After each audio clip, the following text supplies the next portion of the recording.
Australia, año 2000. Una casa aparentemente normal, en una calle tranquila. Nada fuera de lo común, nada que haga sospechar lo que hay dentro. Pero esa mañana, algo no encajaba.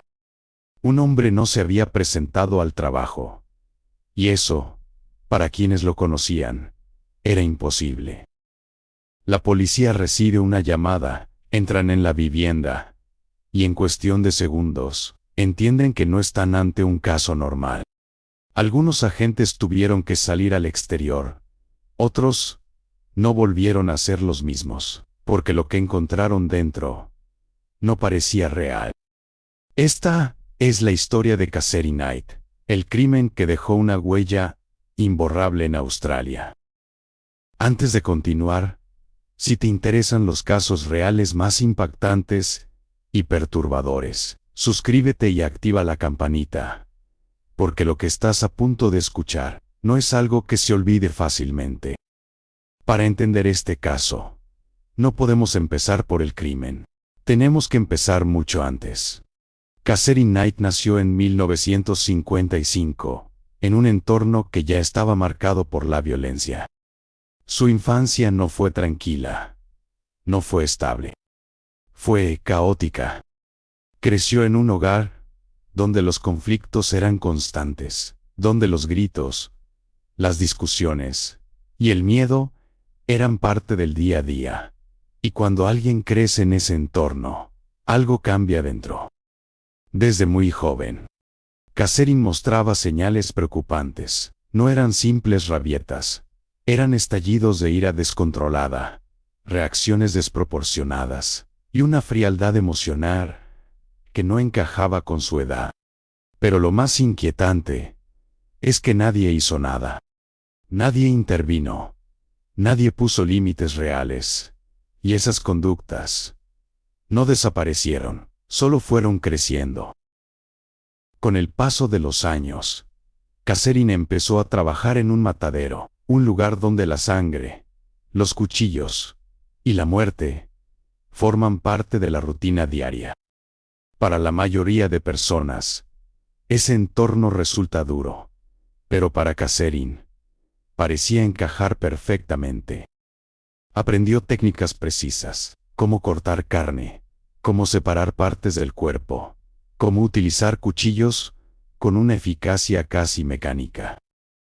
Y aquí es donde todo empieza a tomar forma, porque no era solo conocimiento, era comodidad. Casseri no mostraba rechazo, no mostraba incomodidad, al contrario, parecía sentirse en control. Antes de John Price, hubo otros, y todos ellos vivieron algo en común, el miedo. Sus relaciones estaban marcadas por los celos extremos, por la posesividad, y por una violencia que iba escalando con el tiempo. No eran discusiones normales, eran situaciones donde la línea entre amenaza y realidad desaparecía.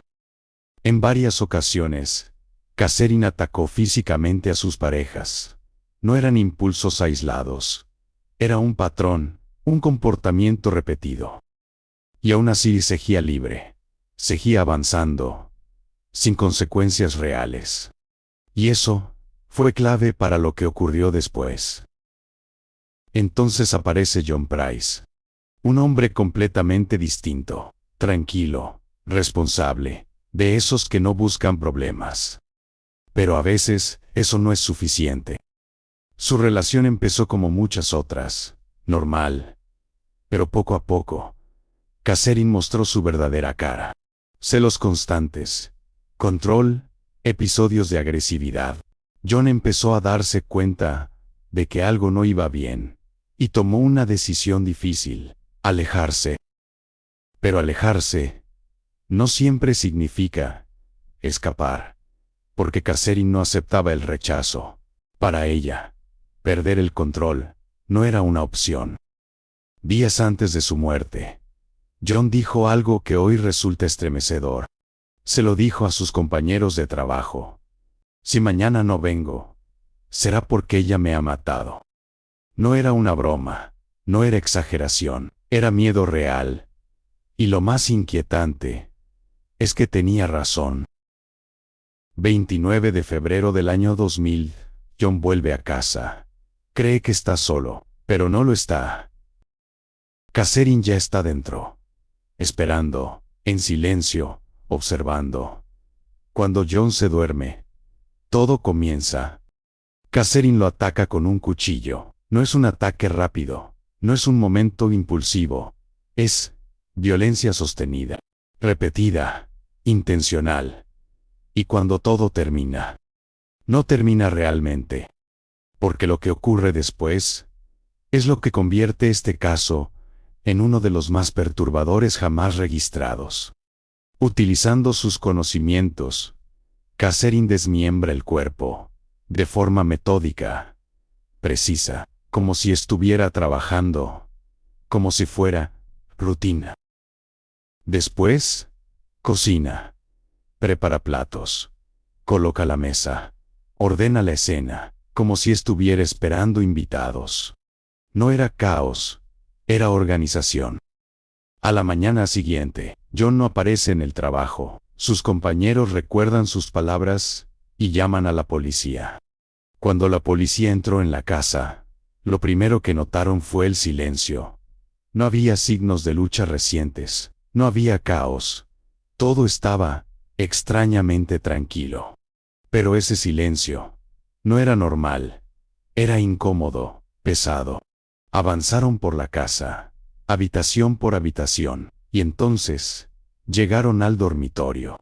Allí encontraron el cuerpo, o lo que quedaba de él.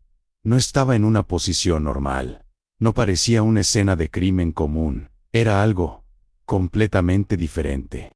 Pero lo más perturbador, no estaba solo en el dormitorio. Estaba en la cocina. Sobre la mesa, había platos preparados, comida servida, como si alguien estuviera esperando a que alguien más se sentara a cenar. Pero aquello no era una comida cualquiera. Los agentes empezaron a entender lo que estaban viendo. Poco a poco, demasiado despacio, porque sus cerebros no querían aceptarlo. No era un crimen impulsivo, no era desorden, era planificación, era frialdad, era algo que iba mucho más allá de la violencia. Algunos agentes tuvieron que salir de la casa. Otros no pudieron continuar, porque lo que había allí no era solo un asesinato, era una escena que parecía diseñada para perturbar a cualquiera. Y mientras la policía intentaba procesar lo que estaba viendo, Catherine Knight lo estaba huyendo. Seguía allí. Una escena preparada, antinatural, perturbadora, nada encaja, pero todo está colocado con intención. El juicio fue uno de los más impactantes en la historia del país. Los detalles eran tan duros que incluso profesionales experimentados quedaron afectados. No era solo un asesinato, era algo más.